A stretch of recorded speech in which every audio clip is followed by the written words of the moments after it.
Segundos, faltan para las 6 de la tarde. Bienvenidos a este nuevo espacio informativo aquí en Noticias 24.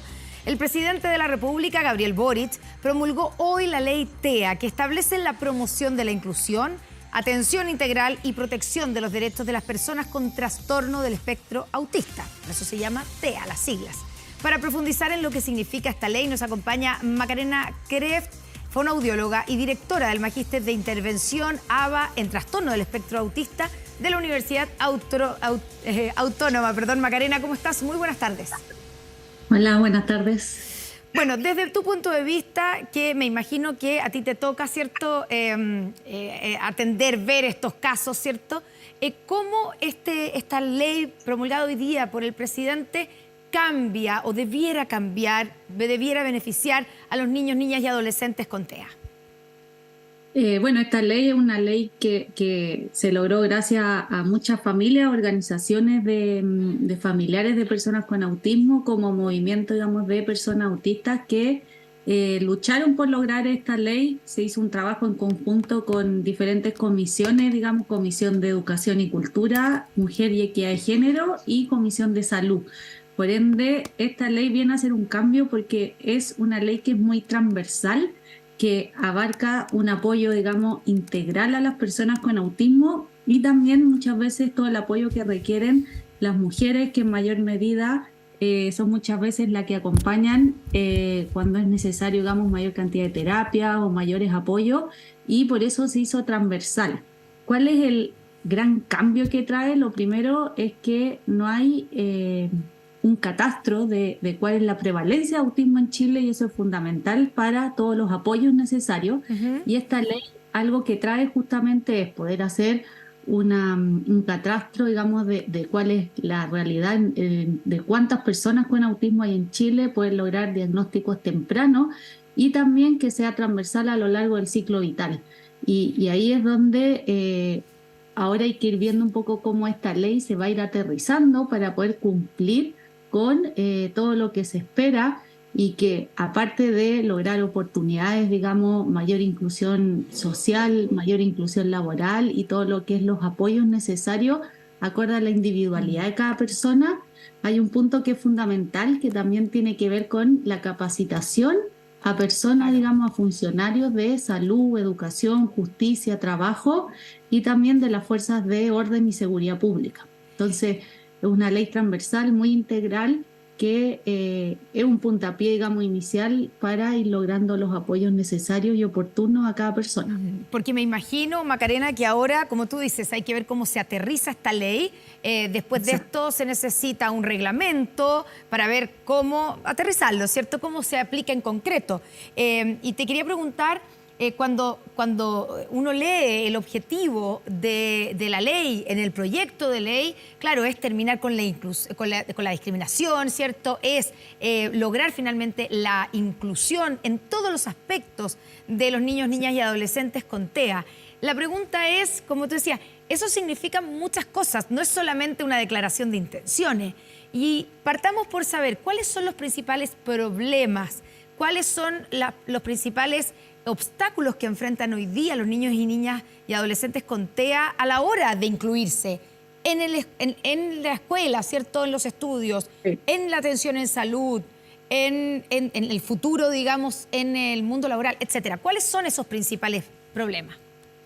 Aquí hay que tomar en cuenta que es difícil hablar a priori y hay que tener en claro que por eso se habla, digamos, de espectro del autismo, porque es una condición de vida, ¿ya?, donde hay dos grandes síntomas nucleares, ¿ya? Uno tiene que ver con dificultades en la comunicación e interacción social, es decir, cómo yo al interactuar con otro leo a lo mejor el lenguaje no verbal, seguir esa conversación, poder hablar de diferentes temas, y esto es muy variado. Hay chicos que logran un buen nivel de lenguaje, una buena comunicación y por ende logran una adecuada también inserción, digamos, a nivel escolar, de estudios, digamos, superiores y después laboral, pero hay otros chicos que a veces tienen mayor dificultades, por ejemplo, en comunicación, y hay algunos que no logran desarrollar un lenguaje oral, como otros presentan más dificultades y ellos a lo mejor ahí sí van a requerir más apoyo, por ejemplo, en contextos escolares desde edades tempranas.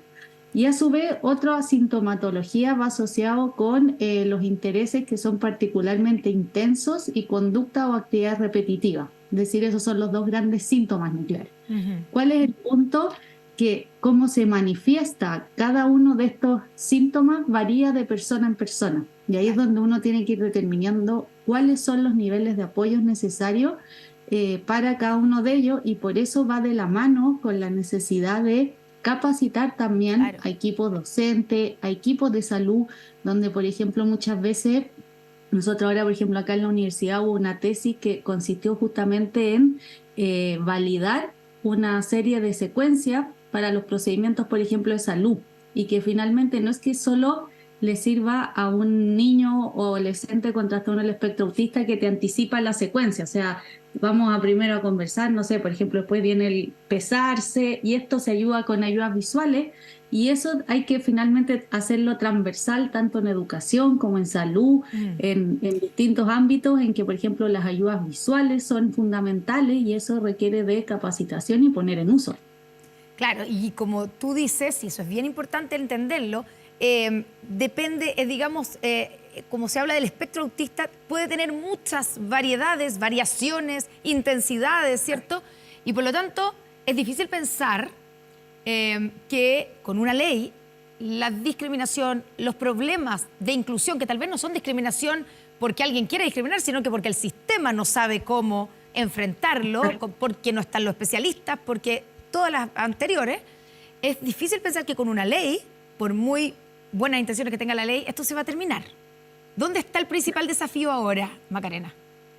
Yo creo que el gran desafío viene cómo va a ser esta bajada, porque si bien esta ley se hizo de la mano con un presupuesto, hay Sí. que ver ahora cómo ese presupuesto se va a ir priorizando, cómo ese presupuesto va a ir pudiendo llegar a todos los establecimientos finalmente educacionales y de salud, y sobre todo hay un gran desafío, por ejemplo, a nivel de salud, que habla de la detección y diagnóstico temprano. Eso implica equipos especializados en los centros de salud familiar de todo Chile, y con profesionales idóneos para ello. Por Y ende, ahí es donde viene. existen esos especialistas como para pensar que todos los centros médicos familiares, los CEFAM a lo largo de Chile tengan especialistas en el Ahí, espectro autista.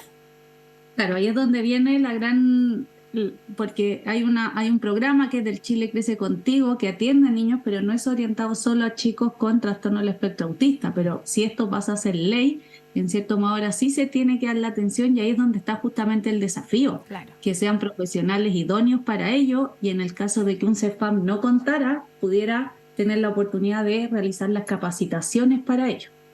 Macarena, y en ese sentido, ¿qué significa un especialista? Estamos hablando, o sea, ¿cómo se forma un especialista en cualquier tipo, digamos, de trastorno del espectro autista? Claro, Estamos hablando, perdón, pero estamos hablando, mi pregunta va, estamos hablando de fonoaudiólogos como tú, pero también psicólogos, estamos hablando de parvularias, pero que sean de educación diferencial. ¿De qué estamos hablando? ahí es donde entramos un poco en dos ámbitos, en el área salud y en el área educación, donde muchas veces estos profesionales, digamos, conviven en ambas áreas, pero un poco por hablar el ideal, lo necesario de una evaluación integral para una persona con sospecha de autismo es fundamental. Por ejemplo, lo primero, la detección temprana en el control de niños sanos, donde ahí la enfermera puede aplicar unas pautas screening, donde si presenta cierto puntaje, en cierto modo es derivado de evaluación especializada. Ya. Y esa evaluación especializada debe contar con un médico, que debe ser un psiquiatra infanto-juvenil en caso de chicos menores, o neurólogo, más el apoyo de otros especialistas, donde un poco el mínimo es psicólogo para la evaluación un poco emocional, de cognición, y apoyo de fonoaudiólogo para ver si hay dificultades de lenguaje y comunicación y saber cuáles son las específicas, terapeuta ocupacional si es que hay algo sensorial. Eso un poco en salud, y ahí luego de toda esa evaluación se llega a ese proceso diagnóstico, donde lo más importante es ver cuáles son las fortalezas y cuáles son las necesidades y apoyos que requiere. Y en educación entramos un poco en todo este equipo de apoyo, como es con los proyectos de integración escolar, donde cuenta, digamos, con apoyo de educador diferencial, psicólogo, fonoaudiólogo, terapeuta ocupacional y psicopedagogo, en caso de que ese sería el ideal, en caso de que un chico tenga diferentes ayudas y diferentes necesidades, donde tener que tener los recursos e idealmente en su mismo establecimiento, y que no tenga que ser muchas veces como ha sido hasta ahora, con mucho apoyo externo, Claro. donde también tiene todo eso que implica, aparte de la jornada escolar, que después el traslado, que ir a otros lugares, por ende también busca un poco esto, dentro de la inclusión, que sea cercanos a su domicilio, que no tengamos distancia, y sería el ideal, y eso es el desafío, cómo se va a aterrizar. Ya, y ahí dos preguntas. En el ámbito de salud, la descripción que tú haces es como que a uno la reacción que uno tiene es, pero ¿cuán lejos estamos de eso? O sea, hoy día hay una falta de especialistas, de todo tipo de especialistas enormes, ¿cierto? Por eso tenemos unas filas eternas de espera, que hay gente que está esperando durante meses y un año y incluso 2 por un especialista. Entonces, ahí es donde vuelvo a plantear la pregunta de cuán realista es aplicar esto. Claro, hay presupuesto. ¿Ese presupuesto es suficiente para formar a esta gente, para poder formar a todos estos especialistas y que estén disponibles a lo largo de nuestro país? Yo creo que es un gran pie para iniciar. Yo creo que nos da para el N total que se requiere, porque también estamos hablando sobre supuestos. No hay Sí. No sabemos cuántos no hay son. un número oficial. Por ende, Claro. podemos basarnos, por ejemplo, en lo que dice Estados Unidos, que se habla de 1 en 54 personas hoy en día. Claro. Pero no sabemos en Chile qué pasa en relación a la prevalencia real que hay. Y por eso un poco ahí está el ver si es que esto se va a asociar a programa de Chile Crece Contigo, donde se puede hacer como salas especializadas, por así decirlo, en relación a autismo, y que tenga esos profesionales idóneos, pero claramente es un gran paso de no haberlo tenido Sí. a, con la ley que se promulga, empezar a tenerlo, y con eso puede ir Perdón. aumentando el presupuesto en años que vienen. Macarena, y después paso al lado educacional. Hoy día, ¿cuál es la situación en general? Me imagino que hay casos excepcionales, pero de estos niños, niñas y adolescentes. ¿Van a un colegio, entre comillas, tradicional o normal, digamos, o no son aceptados? ¿O la verdad es que terminan marginándolos y enviándolos a otro lado? ¿Cuál es la situación? Hoy en día tenemos un poco dos situaciones. El sistema de educación regular, ¿ya? Donde en escuelas, digamos, públicas está el apoyo de los proyectos de integración escolar o los programas por ley SEP, donde tienen apoyo especialista, y muchas veces también niños, jóvenes, adolescentes con autismo tienen comorbilidades, es decir, puede tener, por ejemplo, un diagnóstico de autismo y discapacidad intelectual, o autismo y déficit atencional. Y ahí dentro de los proyectos de integración muchas veces se va viendo por cuál diagnóstico se ingresa para poder darle el apoyo profesional más idóneo, ¿ya? Pero claramente muchas veces el apoyo que se da dentro de esos establecimientos educacionales, por ejemplo, la hora de fonoaudiólogo a veces es media hora a la semana, lo cual es escaso. Claro. Entonces, ahí es donde también hay que llevarlo a la realidad de cada persona, de cada individuo, de que a veces necesitan más horas ya necesarias, y un poco también la capacitación a los docentes, porque también con el nuevo sistema de admisión escolar ya genera de que muchas veces empezamos marzo, pero uno no sabe cuántos estudiantes van a llegar por aula con necesidad de apoyo. Claro. Y tú te encuentras cuando empieza marzo el colegio y empiezas en el camino a ver, y resulta que a veces no es que hayan 2 chicos con necesidad de apoyo, sino que hay veces hay 5 o hay 10, y ahí es donde también los recursos empiezan a hacerse escasos, porque faltan mano de obra, digamos, para poder dar todos los apoyos idóneos, y ahí es donde entra en juego también la capacitación a todo el equipo docente. Un niño con, yo sé que me vas a decir depende de la intensidad, ya, pero en general, si uno pudiera sacar como el promedio, si es que hay un promedio, un niño del espectro autista puede terminar el colegio y entrar a la universidad o un instituto de educación superior, tener su carrera profesional y insertarse en el mundo laboral, ¿o es muy difícil? Mira, va a depender del nivel de apoyo y de si hay comorbilidad asociadas o no. Porque si es un chico, digamos, que tiene solo el diagnóstico de trastorno del espectro autista y no hay comorbilidades, muchas veces tienen un buen nivel de lenguaje, tienen un buen nivel cognitivo y por ende logran finalizar el colegio, logran estudiar una carrera, luego trabajar profesionalmente. Y lo importante es que cada uno se conozca, digamos ellos, conocer cuáles a veces son sus necesidades de más apoyo y ellos logran desenvolverse muchas veces por apoyos que también fueron aprendiendo desde pequeños, ¿ya? Y que logran una inserción real. Y también no hay que invisibilizar esos chicos con autismo que sí requieren mayor cantidad de apoyo y que muchas veces va asociado a esas comorbilidades, como puede ser a veces chicos con una discapacidad intelectual más moderada, severa, más un trastorno del espectro autista y que a veces, por ejemplo, no logran un buen desarrollo del lenguaje y ahí sí también hay chicos que van a lograr una educación, pero muchas veces en escuelas, digamos, especiales, con mucho apoyo de la familia y que logran autonomía en el día a día, pero siempre permaneciendo con ciertos apoyos y a lo mejor con necesidad de otro para el día a día. Entonces tenemos todo ese espectro también. Claro, por eso están en la ley, digamos, tiene que permitir, y como tú dices, es transversal y por tanto tiene que permitir todas estas posibilidades. ¿Por dónde, qué pasa ahora? ¿Cuál es el siguiente? Porque obviamente está la felicidad de que la ley esté promulgada, como tú decías, fue una tarea ardua. Es significativo que sea el propio presidente Boric, ¿cierto?, que le ha dado importancia a los temas de salud mental, a los niños, que esté promulgando esta ley. Pero ahora que viene, en lo concreto, digamos, ¿en manos de quién queda para la aplicación?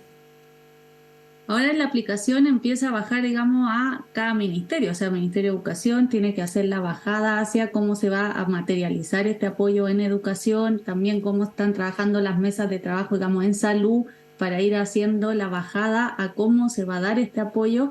Y ahí es donde un poco esto ha ido empezando, pero ahora viene justamente esa etapa de las mesas de trabajo, de operacionalizarlo para aterrizar esto y poder quedar claro, digamos, a todas las personas cómo poder optar también a estos apoyos que van a haber gracias a la ley. Claro, esto significa involucrar al Ministerio de Educación, Ministerio de Salud y Y ¿qué otro ministerio? ¿Desarrollo social? Equidad de género. Mujer y Equidad de Género fue la comisión que trabajó.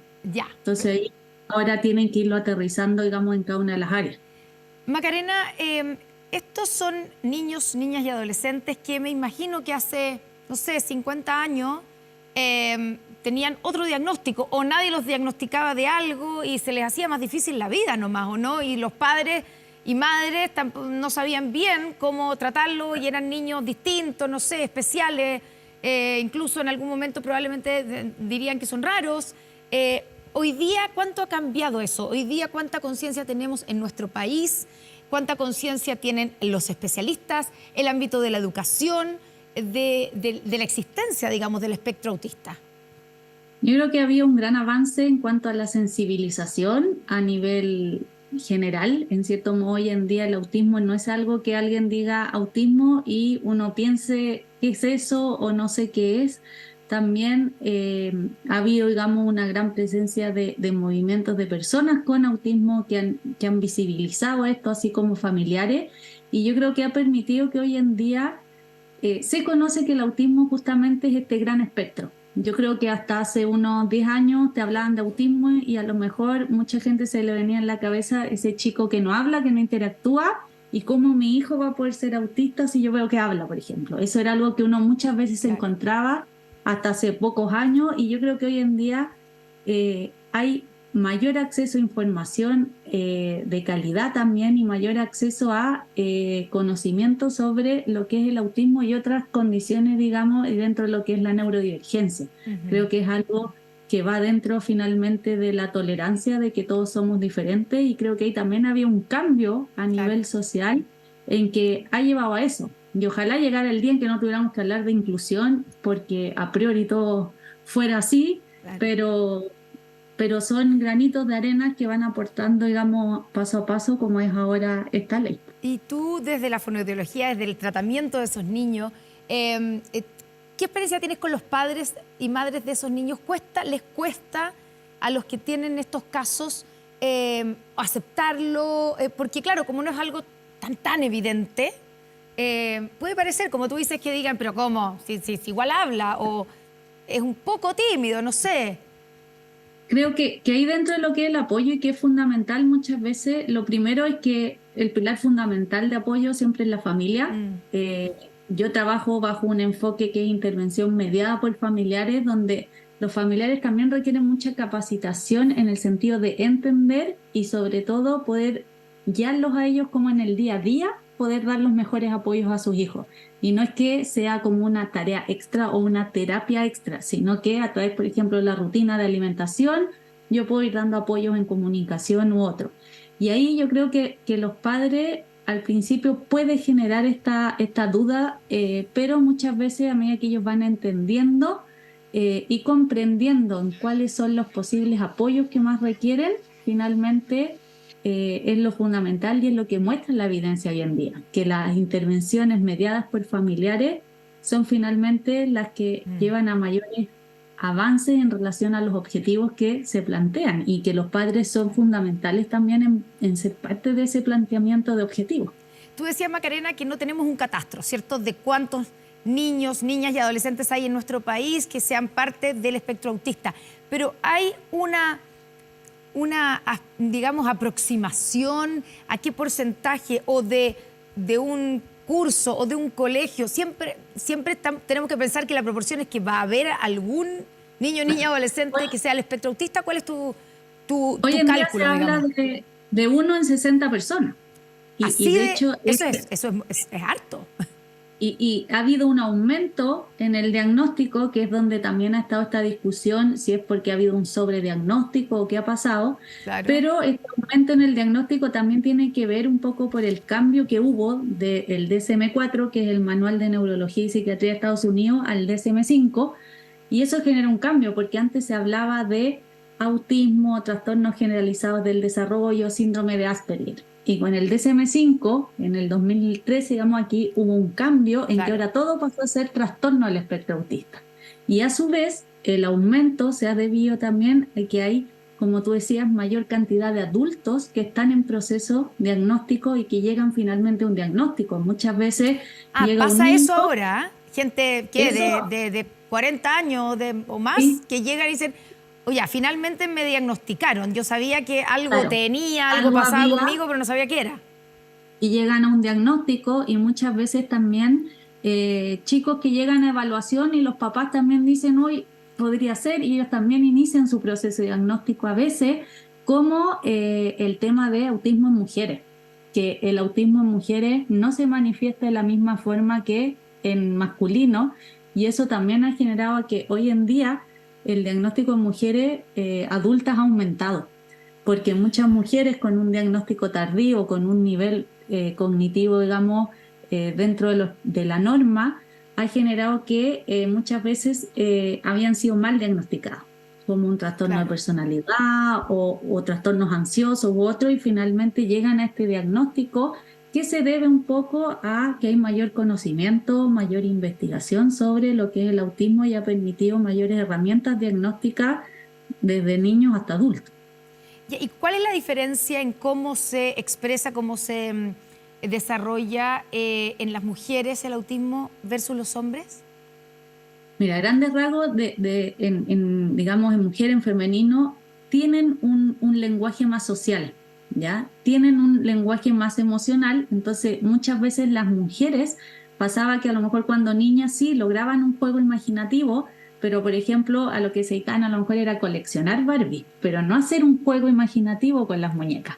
O se centraban en parte de los juegos, pero tú ves que socialmente jugaba, interactuaba y justamente ahí entramos en que es algo más sutil, con menos necesidad de apoyo que hubo, pero que efectivamente cumple con esta dificultad de la comunicación no verbal, de entender al otro, de entender mi rol dentro de los diferentes aspectos sociales, mi rol como hija, a lo mejor mi rol como estudiante, mi rol de pareja, y muchas veces también conllevan esta dificultad en intereses muy intrusivos, muy intensos, que ahí hay un poco que clarificar. Las personas con autismo, como todos, tenemos intereses intensos, pero todos tenemos hobbies, por así decirlo. Sí. ¿Cuál es la diferencia en el autismo? ¿Por qué se habla mucho de este interés tan intenso y particular? Es porque yo a veces puedo dejar de hacer otras actividades del día a día por este interés. y puedo estar, no sé, 6 horas así por queriendo terminar algo y después igual voy a seguir. Pero son intereses muy intensos, ¿ya? Y eso en mujeres, a veces, como tú decías un poco antes, ¿en qué se manifiesta Sí. finalmente? En dificultad en mantener relaciones, una amistad, o dificultad en mantener una relación de pareja, o dificultad en entender a veces esa parte del lenguaje más abstracto, como el humor, los chistes, estos dobles sentidos, ¿ya? Y que finalmente eso es lo que va llevando a que a lo mejor haya apoyos, pero muchas veces hay mujeres que llevan un camino largo de un proceso de evaluación con diagnósticos que van cambiando hasta que finalmente llega este diagnóstico de autismo. ¿Hay más hombres que mujeres que sean del espectro autista o no están así? A mí me da la impresión desde afuera, digamos, Sí. desde la ignorancia, ¿sí? Antes era 3 a 4 en uno, pero hoy en día ha ido habiendo un aumento en el diagnóstico de mujeres porque justamente las investigaciones han mostrado estas diferencias, Claro. que no se manifiesta igual, y los instrumentos de evaluación de apoyo que se usan, que son el A22 y el ADR, que son como los gold estándar de apoyo al proceso de evaluación, no tienen diferencia de género. Entonces muchas veces mujeres tú aplicas esos instrumentos y ahí empieza todo un diagnóstico más clínico de ir viendo cuál efectivamente es la necesidad de apoyo y los criterios sintomatológicos si cumplen o no.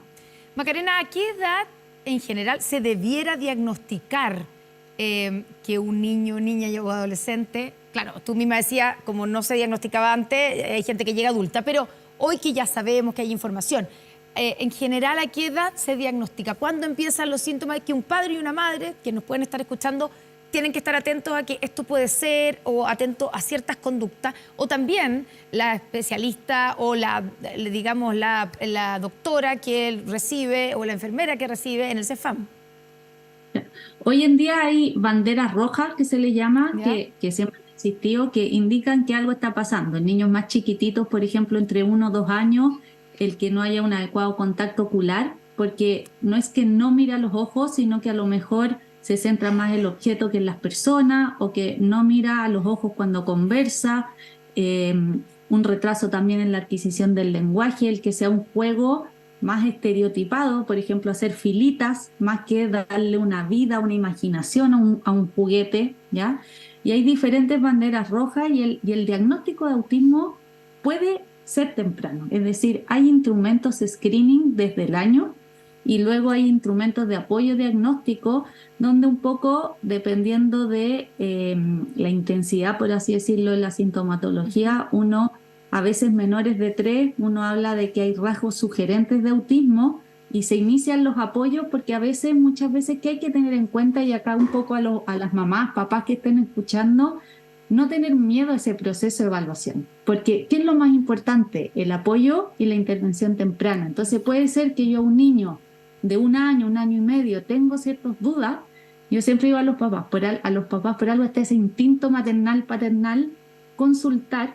Ya el señalamiento es otro aspecto fundamental. Los niños con autismo tienden a no señalar tempranamente y en cierto modo uno al consultar y hacer esa evaluación, a lo mejor vas a ir a hacer un diagnóstico de autismo, como a lo mejor va a ir un diagnóstico de un retraso del lenguaje o algo sensorial. Pero independiente el diagnóstico final que se llegue, el apoyo es fundamental inicial. Y a veces uno en menores de 3, uno habla de rasgos sugerentes, uno ve cómo va evolucionando con los diferentes apoyos y luego se va aclarando ese diagnóstico. Ya, y eso, por ejemplo, si un niño tiene síntomas ciertos sugerentes con una intervención temprana, ¿puede superarlo o es una condición con la que va a vivir siempre y va a tener? Lo importante es que al ser una evaluación temprana y un apoyo temprano va a vivir mejor, digamos, y va a poder convivir mejor con el entorno, etcétera. El autismo es una condición de vida, Ya. no hay cura, Sí. ya no tiene una cura y al ser una condición de vida, ¿qué es lo importante? Siempre el objetivo de la intervención va a ser lograr una mejor calidad de vida, tanto de esa persona como de sus familiares. Por ende, cuando son niños pequeños que a veces inician con estos apoyos, a lo mejor llega un momento en que no necesitan apoyos específicos, a lo mejor de fonoaudiólogo, terapeuta u otro, pero que hay que tener en cuenta también con el autismo, que muchas veces la presencia de sintomatología también depende del ambiente. Entonces, cuando yo ya estoy, por ejemplo, en un contexto a lo mejor escolar, familiar, en que yo ya logro una buena interacción, adecuada comunicación, etcétera, pero por ejemplo viene el cambio de colegio o viene un cambio de enseñanza básica a enseñanza media, esos cambios ambientales a veces hacen que cierta sintomatología como que volviera a aparecer, y no es que vuelva a aparecer, sino que tengo que volver a poner como en práctica todo para a lo mejor adaptarme a ese cambio que hubo, a entender esas nuevas reglas sociales en ese ambiente que es nuevo. Y en la adolescencia también pasa mucho. Chicos que a lo mejor hasta primero básico tuvieron apoyo, después no, y entran en la adolescencia y empiezan a requerir apoyo. ¿Por qué? Porque empiezan nuevos códigos sociales entre sus pares, hay un cambio en la forma de interactuar, etcétera. Ya, y la principal, estoy pensando, tú decías más o menos los rasgos a los que hay que estar atento, sobre todo para los padres y las madres que nos estén escuchando. Pero es, claro, no tenerle miedo, porque mientras antes es mejor. O sea, el niño, niña y adolescente que llega a la adolescencia, por ejemplo, y que es del espectro autista y que no ha sido apoyado ni ayudado, le va a resultar muy difícil, ¿cierto? Porque la principal característica, podríamos decir, tal vez lo voy a decir de una manera muy simplista, pero es, les cuesta la adaptación con el entorno, les cuesta la adaptación social, y eso en la adolescencia debe ser terrible si ese niño, niña o adolescente no ha recibido apoyo, ¿no? Ahí voy a volver que va a depender de la persona, porque Sí. hay chicos que a lo mejor tuvieron esa presencia de sintomatología desde más pequeños y por ende requirieron apoyo más temprano, porque a lo mejor necesitaban apoyo en lenguaje o en otras o en áreas sensoriales, etcétera. Pero hay chicos también que no se manifiestan estos síntomas justamente hasta su adolescencia. A veces hay chicos que son diagnosticados a los 12, 13 años y que en general son chicos que han tenido un buen desarrollo del lenguaje, un buen nivel, digamos, cognitivo, entonces no han tenido tampoco dificultades de aprendizaje, y su mayor dificultad empieza justamente con este cambio social, de entender que ya con el otro no es solo jugar al fútbol o en el recreo, ya no es solo jugar a la pinta, sino que ahora, ¿qué pasa en los recreos a esa edad? Empieza a ser más conversar, Claro. y a lo mejor ahí es donde a veces algunos ahí empiezan recién a manifestar. Pero claro, hay otros que necesitan ese apoyo de antes, y ahí es importante saber que requirió todo este apoyo. ¿Para qué? Para estar atento y prevenir que en la adolescencia no vaya, digamos, a aparecer mayores dificultades. Solo para terminar, Macarena, ¿para ti es un día hoy como para celebrar?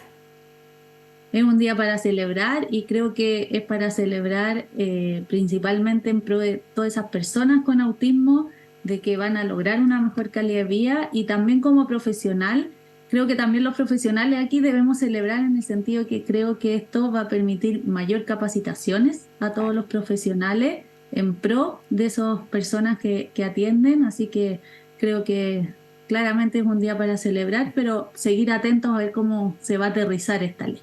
Vamos a seguir pendientes, por supuesto. Macarena Kreft, fonoaudióloga, directora del Magíster en Intervención, ABA, en Trastorno del Espectro Autista de la Universidad Autónoma. Muchas gracias por acompañarnos, por además explicarnos, acercarnos este tema que es tan relevante, y sobre todo hoy día que se está promulgando esta ley que debiera o que apuesta por terminar con la inclusión. Gracias, Macarena. Gracias a ustedes. Buenas tardes.